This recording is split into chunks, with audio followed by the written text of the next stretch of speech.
We do all kinds of things for love and often for things that we mistake for love. I don't know if I'd kill someone for love, but then no one's ever asked me.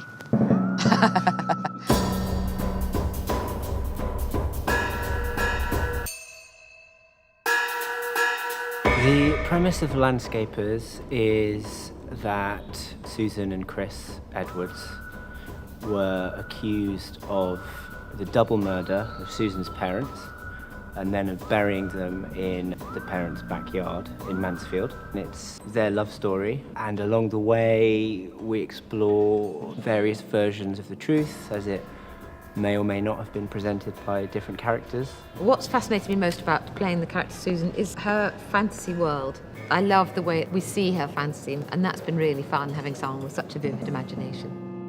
Do you like to watch a film?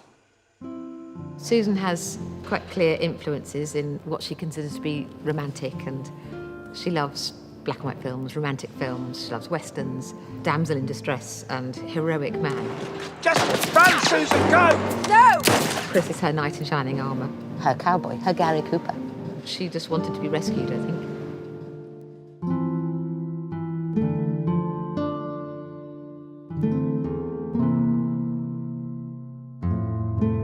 Chris is always trying to save someone and has never succeeded. He gives up his life to serve Susan, to serve her fantasies, to live in her world. And he would say at the end that he never gave up the real world for her, so that she was the real world.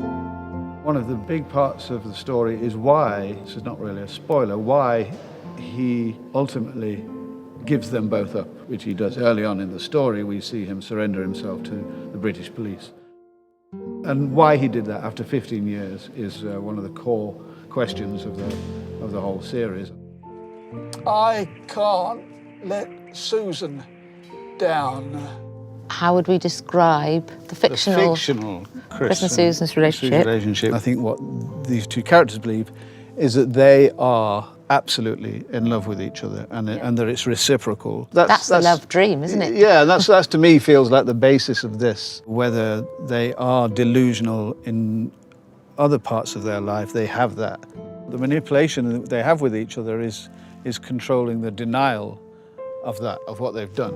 There are some parts of the script which I had a problem with when I was learning it and how to interpret it, where when they arrive back in the country, he says, we've got nothing to worry about, just tell them the truth. Yeah. Tell them exactly what happened. What we then see them doing is not at all telling the truth. They're telling the story that they've made up, that they've agreed is the truth. We just have to stick to the plan and tell them, don't we? That we've been saying, stick to the plan. That's right, darling. Stick to the plan. He has to believe that in the moment he says it, and that they must, in their daily life, I think, never talk about this. Never talk for 15 years about the murders. But then they must have done to get their story, absolutely, because they repeat the same phrases, don't they? But in their day-to-day life, I doubt that they ever ask how each other are feeling about the murders themselves and the burying of the bodies.